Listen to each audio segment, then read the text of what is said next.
if the price of shit don't go down, I'm about to start stealing again. I don't give a fuck.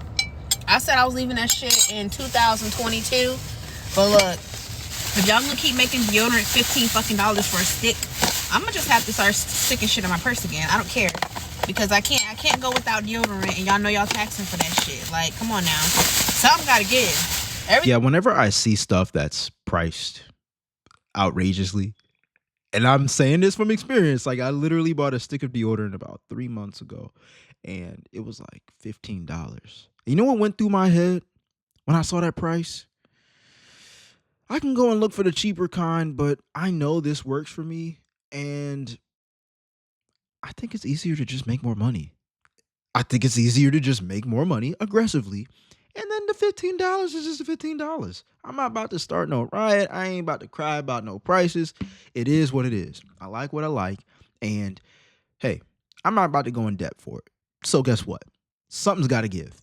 It's either Old Spice is going to have to drop their prices off of me trying to go viral and complaining about the prices on TikTok or on social media, or Jay can just learn how to make more money and not just make money by trading his time for it. It's like it's easier to focus on the negative and also give in. It's always easier. But you know what? That type of mindset, you never win. And I like winning. I don't know about you, but I love winning. I'm very competitive. Why would I let us like the prices has always gone up. Hayden said, that's so dumb. I would rather wash my armpits regularly than go to jail. What's wrong with people today? Yeah. And it went over my head because I'm like, some of these things go over my head because I'm like, that's not even an option, man. Like, why would I do that? Why would I steal? Why would I go to jail over a stick of deodorant? Because the cost of living. Waiting till you see these other videos where people are literally complaining, not jeopardizing their freedom, but literally complaining about the cost of living. And, you know, I'm not here to ignore it and say that the cost of living hasn't gone up. I'm here to say there's only a left or a right. There is no sweet in the middle. There is no middle class. There is no, oh, well, you know, we are trying to make it work. No, you have to make it work. You have to have tenacity. You have to change your mindset about money, because if not, it ain't even about how much money you make. It's about what you do with what you make and your mindset towards it. Anyways, let's get into it, because this next one is actually really crazy. Everything is just too fucking expensive for me. Every single thing. Like, it's to the point I be rationing out fucking deodorant. I'm only doing 2 swipes a day because I can't afford to do 3 or 4 swipes back and forth, because I'm gonna run out of deodorant too fucking fast. But I thought I'd tell you some of the things that I've had to give up because of the cost of living increases. So I decided to make my own list of the things that me and my family have had to give up because of the cost of living increasing.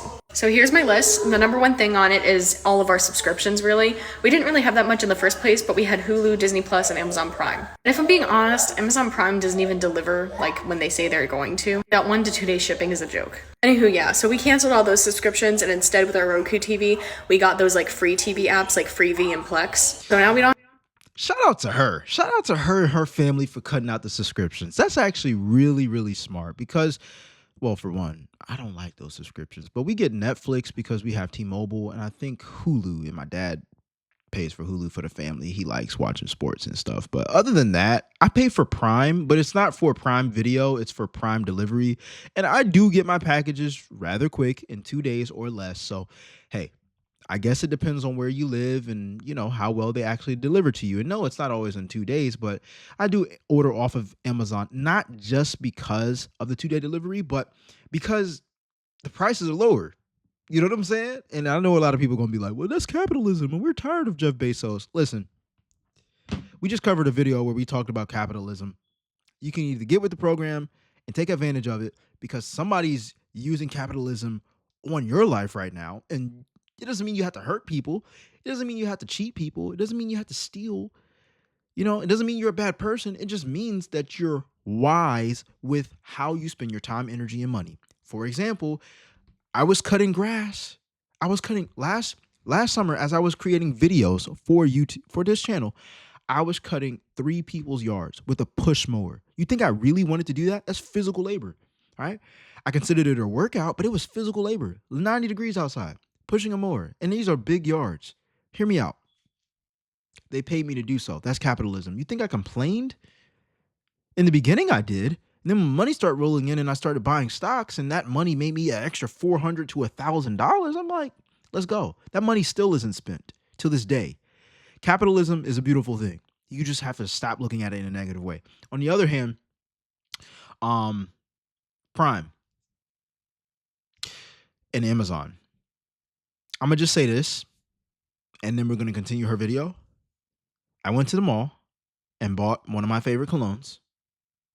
It cost me $60. I was just curious. I don't feel like driving to the mall. Let me look on Amazon and see if I can get it in 2 days. That same $60 cologne, same size and fluid ounces and everything, $60 was $30 on Amazon. I'm using Amazon. Have to pay for TV anymore. Next thing we gave up was actually my once a month Target trips. Now, anybody who is a stay-at-home parent knows that you literally get no time to yourself, not even when you're trying to take a shit. I used to go to Target once a month and I would set aside like $25 for myself just to get a coffee, get myself some face masks, maybe a t-shirt. Now we can't afford that anymore, so no more Target trips. The next thing that we cut out was actually eating out at a sit-down restaurant. I'm the type of person who always tips, especially I try to do like 20% at least, because I used to be a server. So before she even gets into tips, I believe we should do nice things for ourselves. You know, it's I'm not sure if she's doing this or not, but dollar cost averaging, it just basically means that when you get your paycheck, you're breaking up that paycheck into different categories or bank accounts, right? So for me, when my paycheck comes in every 2 weeks, I'm getting money deposited into my debt payoff account. I'm getting money deposited into my savings account. I'm getting money deposited into my brokerage account. I'm getting money deposited into my fun account, which means I can blow money any type of way I want to. And I'm getting money deposited into my business account, which helps funds this YouTube channel.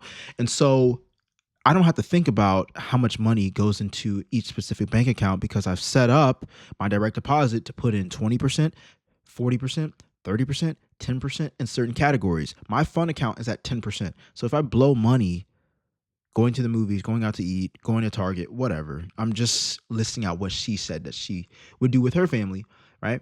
It would only be in that specific category. And when I run out of money, it's game over. We got to, it's like Monopoly. We got to pass go again. We got to wait another 2 weeks. Or, you know, we making money online, monetizing content, then cool. We get our money back up, right? But every time I make more money, all of my accounts make more money. But it's all subject to the percentage. You don't go above your percentages. You can make more money, but when you make more money, all your other accounts go up, right? Always pay yourself first. Like if it was the bill. Yeah. The biggest problem with like middle class, right? And Hayden said it first, right? Always pay yourself first. I learned that in Rich Dad Poor Dad as well. A lot of people are like, whoa, you know, I just get to, you know, spend money on anything. No. Like, let's be real. You are your biggest investment. Invest into yourself, invest in increasing your skills, right? But when she's saying things like, you know, I cut back on like taking care of myself and everything. Like, I get it. She's a parent. She has little ones she's got to take care of, right? I've got nieces and nephews. But when it comes down to it, I think this is a toxic trait because, yeah, cool, you can hold out for a while and not do anything for yourself, but I believe that might cause a bigger trigger to when you're fed up, you start blowing money. And it doesn't even mean people have it. They might just like splurge on their credit cards because they feel like they deserve it. So it's okay to treat yourself. It's just percentages. If you're living above your means, decrease your percentage in one area and increase it in another area. You'd be amazed on how quick your money can stack up. Hayden says, another good habit is to count all your expenditures for one or for a month. It will teach you how much you spend on things. You will be surprised on what you spend on stupid stuff. 100%. Yo, Hayden, what I do for that is like Rocket Money, but I canceled that. I'm not gonna lie. Like I canceled it, right? Because I'm like, okay, I see how much I spend. Now, what I do now is like I put on like notifications for my bank, email, text message, app notifications. Every time anything above like 10 cent is spent, I get a notification and it's there. And then I have little app widgets on my phone to show me my balance right in front of me, you know? And so it's very obvious that, oh, I'm spending a lot of money. You know what I'm saying? A lot of people, they just swipe and go, and care only about the payments. So yeah, I definitely agree with you on that, man. That's a really good statement. Appreciate you for sharing that. I know that they don't make that much money. But honestly, we just cannot afford to eat out anymore. The only time we go to eat out is if we go to like McDonald's or Wendy's, and then I use the app to get like free stuff with the points. That's the only time we'll ever go out to eat, and it's maybe a couple times a month, maybe. The next thing we actually had to give up was I had to stop working. I actually went back to work in July, and I worked for almost 6 weeks. I was only working part-time because my husband's in the military and we share a car, and then we also can't afford childcare. I was only working weekends, and most of the time I'd work 24 hours. Sometimes I get lucky and be able to work 28. But because I went back to work, we ended up losing our WIC benefits and the food bank that we used to go to because it was income based. We would only go to that food bank a couple times a month, but that still helped us out a lot because they would usually give us a large amount of food that would probably add up to like $150 in groceries. Getting that twice a month really helped us. But when I went back to work, we lost that and our WIC benefits, and our WIC benefits also really helped us. And then I wasn't able to work more hours to make up for what we had lost. Honestly, with how much money I was bringing in, it wasn't really covering entirely what we lost anyway. I feel for her, man, because she's a mother. You can tell she cares about her family. You can tell she's busy. You can hear the kids in the back. Shout out to her husband. Appreciate his service. Man, like, people really are going through it, man. People are really going through it. And, you know, we all have our own struggles, right? You all know my story, right? If you haven't, then just stay watching the show. But anyways, it's so crazy to think that a family, a wife and a husband with kids, are struggling financially because they're not making enough, right?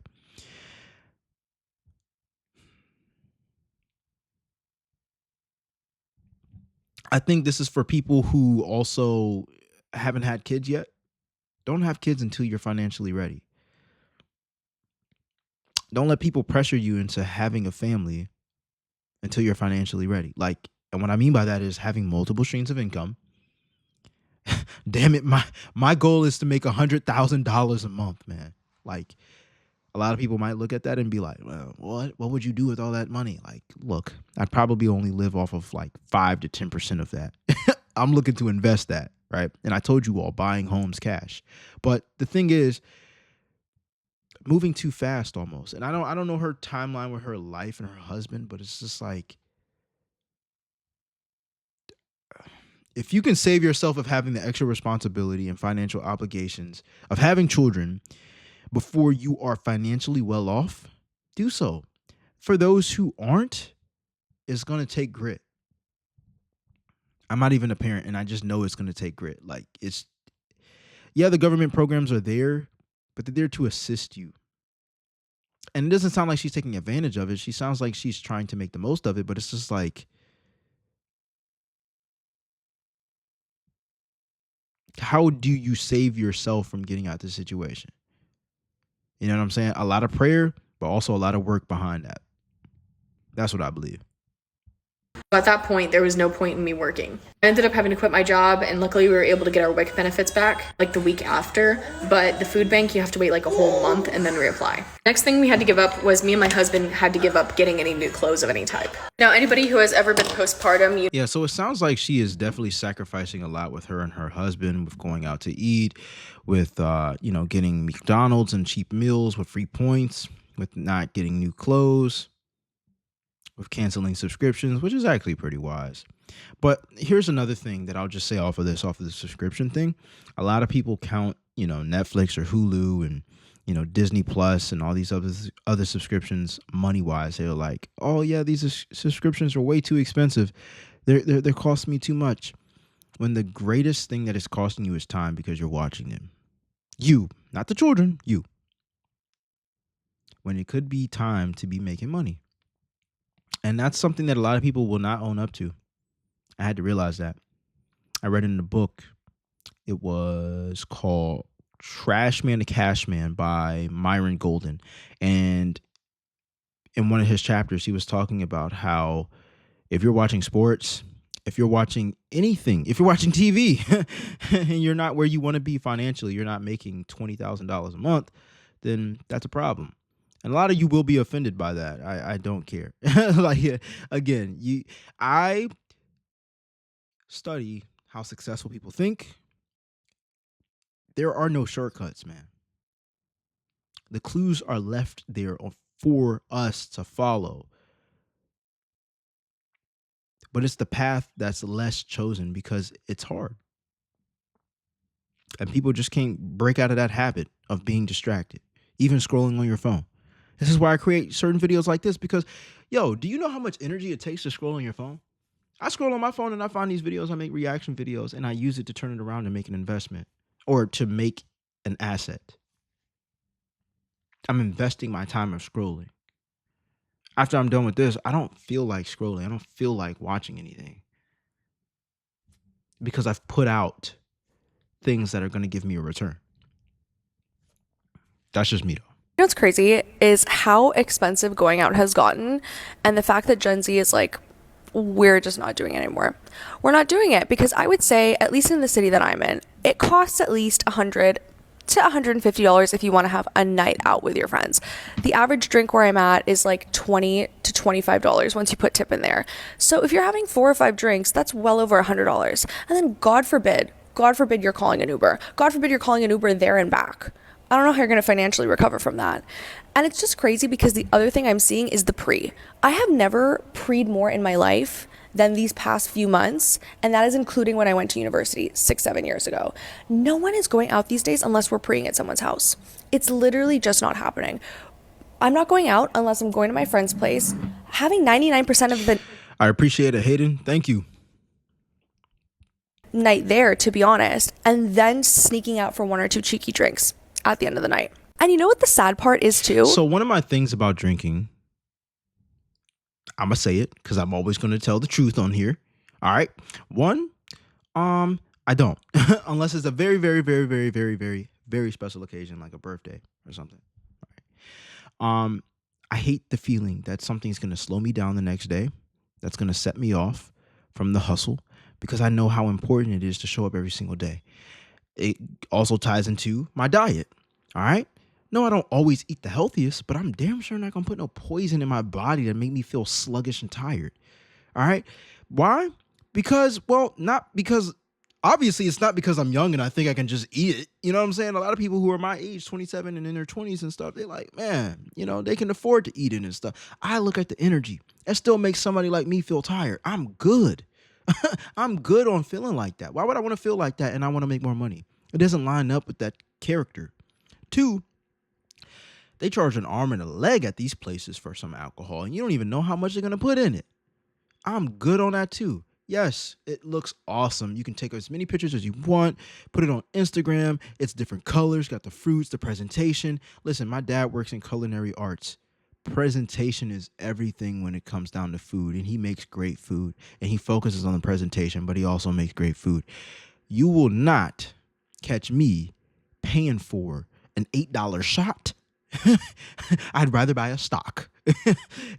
Like the way the world is going now, right? And the way people are complaining about how everything is expensive and have the audacity to talk about how much it is for them to get drinks when they're out in public. It is not a necessity for you to drink alcohol. Going out to eat, going out to drink is a luxury. It's not a must. It's not something that's just, oh, you know, we should be able to buy it and still be able to pay our bills. We should get paid more. You got to cut the crap. It's a luxury. Somebody is serving you. You didn't have to buy it at the store. You didn't have to pour it. You didn't have to create the venue. You're paying for the experience. You're paying because it's a luxury. Nowhere is busy. That's the crazy part. It's like you go to these places that are charging $20 to $25 a drink. Every single one of my like top 10 favorite bars, favorite clubs, favorite restaurants that I've gone to in the city that I'm in the past few months has not been nearly close to jam-packed. Not what I remembered it on like a Tuesday night. Is that a reason why they shouldn't be as expensive though? If they're not jam packed, should they drop their prices? Years ago. And it's just crazy because we keep seeing all these articles about Gen Z being the most sober generation. It has nothing to do with us being good people. I ask any of my friends, we're not going out because we're in relationships. We're not going out because we're getting older. We're just not going out because we don't want to spend $500 and take out a line of credit to go out. You know what's crazy? But the thing is, people are doing that. Like, it's another side to it. But hey, let me know in the comment section down below, where are you? Even if you're not in Gen Z, are you still going out, even though you know things are expensive and that you may be living paycheck to paycheck? Or if you're not, when do you go out? How often do you go out? Because the crazy thing is, for those who are more financially stable, and they explain that in the comment section down below, they usually always talk about how careful they are of how they use their money, how responsible they are. And that's not to say everybody is responsible who calls themselves responsible, right? It's different levels to different stuff, but it's like you never hear, you barely hear people who have it, like have financial stability, talk about, yeah, you know, I bought a $200 bottle, I did this, that, and the third. And maybe they do, but they also got other things going on in their life that are creating some source of income. Again, success leaves clues, man. It always leaves clues. Well, I had an eye-opening experience with my son this weekend. So my son graduated from college 6 months ago. And when he graduated, he was going to move back in with us so that he could find a job here in this local area and save up enough money to move out on his own. Had no problem with that. So it's been about 6 months. He has saved almost every single dime. He works a 40-hour-a-week job, makes $40,000 a year, which back in my day was sustainable to be able to live. Why? I'm sorry. PSA. Why do people try to relate back and be like, yeah, back in my day, you know, it was this much? Like, it's not your day anymore, obviously. Like, how many times do we have to hear this in order to understand, like, it's not enough anymore? Imagine you judging your marriage like that, right? What got you the first date, if you're a man, right? What got you the first date isn't going to keep you married. Like, you got date number 2, date number 3, you know, getting to know each other. Months go on, getting more committed, right? Getting married, right? Moving in together. Your spouse isn't judging or keeping the relationship glued together because of date 1, more than likely. So why do people, when it comes down to money, bring up the same principle? You know, back in my day, $40,000 was enough. Okay. And when I met my girl 5 years ago, I took her to Buffalo Wild Wings, but you know, she doesn't always want to eat there. You know what I'm saying? We went to Twisted Crab this weekend. She doesn't always want to eat at Buffalo Wild Wings. So why would I compare back then to now? And we've both grown in age, in finances, in wisdom, and experiences. So has the economy. So has inflation. Apparently that's not the case anymore. You can't like live on $40,000, which makes no sense to me. So we were looking online at Zillow, Google to find apartments and houses within his budget, you know, a house to rent because he has a dog. So we said, let's write them all down and let's go check them out because pictures don't tell you what's really going on, y'all. So True. We drove around to some of these and I can't even tell you, some of them I didn't even feel comfortable driving down the street. They were in really, really shady parts of town. Looked like a war zone. The whole house looked like it was off kilter. A lot of work to be like. It just looked like it should be uninhabitable. Look like a war zone is crazy. Like, not, don't rent this. It should just be tore down, right? And then when we went to apartments, these apartments that were within his price range, and when I say price range, they were still going for like $800 a month. These $800 a month apartments, I didn't feel comfortable with him living in these apartments. Hold on. I don't know about y'all, but an $800 apartment, that's what you're going to get. In 2021, I was apartment searching with my cousin that I was roommates with in college. Guess what? We found an apartment that was $800 a month. We were going to split it $400 and $400. I didn't know it was a bad place. There was an app, or just looking it up, and we found out that there was a lot of crime that happened in that parking lot recently. And I've gotten people who were living around that city being like, you don't want to move there, man. Thank you. You saved me a lot of money and possibly a lot of trouble. So if that was in 2021, what year was this video made in? Oh, man. 2023. Anyways, $800 is like you're going to be in a war zone. Like, when I say those two look like they should have just been torn the hell down, they should have been. The only ones that are decent, like, he found a studio apartment that's in a nice neighborhood, very $1,400 for 485 square feet. You pay for what you get. But not always. Don't get me wrong. Like, at the same time, you know, people can have jacked up prices, but it can be off of convenience, what's around the apartment. It can be off of the material, if it's brand new or not. Exclusivity. You pay for exclusivity. You pay to be around a certain community. That's all I'm gonna say. I'd rather not be in a war zone, whatever you want to call it, the hood, the ghetto. Look, I'd rather not be around there.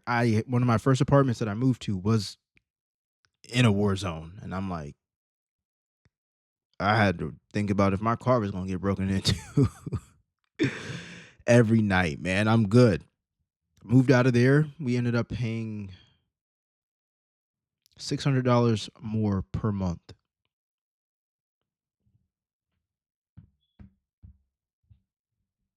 Feet. That is more than my mortgage, right?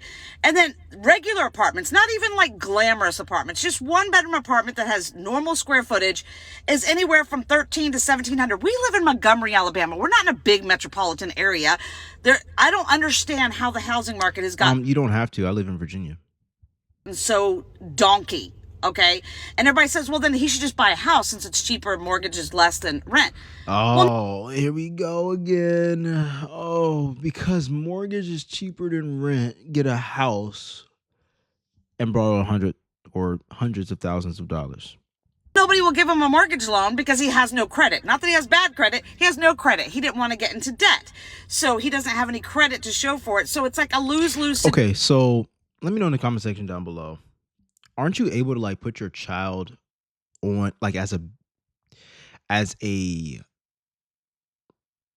what is it called? As like a account. I'm thinking IT words right now, but like basically you put someone as like a user on your account, a secondary user on your account as you're using your credit card or whatever, and their credit score increases as well. I thought that was possible, but you know, maybe she didn't know that. Maybe you can't do that and it be applied. Situation. I don't know how they're living. I don't know if he can move out right now because I personally don't feel comfortable with the places he can afford moving to, and he can't afford the normal standard shit that I would have afforded back when. Yeah, secondary user. That's what it was called. Yeah. I told my parents about this. I was like, man, if only y'all would have known, you know. Hey, it's okay. Not everybody knows. I mean, we live in the day and age of the internet and AI now. So I'm not going to say there's no reason we should know, but there's definitely more access to stuff like that. So where you can learn. But yeah, for those who didn't know, you can put somebody, your child specifically, as a secondary user until they turn like, I think 18, and you're using your credit responsibly, and it could help their credit. It can also hurt their credit. So if you're not like good with like paying off your credit card and, you know, paying it on time, I don't even like to do payments, but yeah, if you're not good with credit, don't put your child up there. But yeah, it's definitely something that will help in the long run. So when it comes down to times like this, then they can get approved. But again, it's coming back down to borrowing money. But hey, rent or buy. Now here we're back here again. But anyways, that was the last video for this segment. Let me know your thoughts in the comment section down below and subscribe if you like the content. All right, let's get it.